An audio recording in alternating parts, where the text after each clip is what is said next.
Welcome back to my channel, Thought Palette friends. With winter on its way and Thanksgiving just around the corner, it is time to slow down and prepare for colder days to come. When we start to do this, we take notice of our surroundings. For me, nature has a lot to offer if we just stop, take a breath, and look at the beauty of nature's design.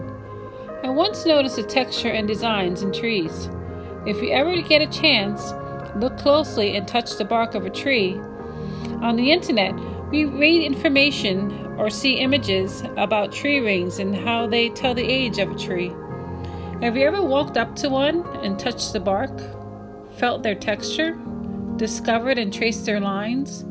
Each tells a story of their growth from sapling to full-grown tree. A friend once posted and commented on birch trees.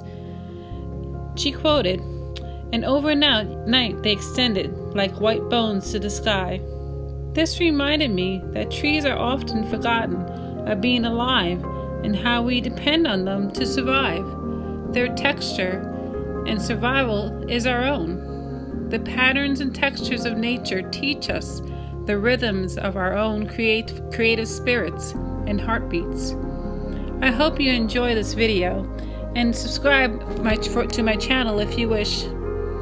Have a wonderful day, and I will see you next Wednesday. Bye-bye.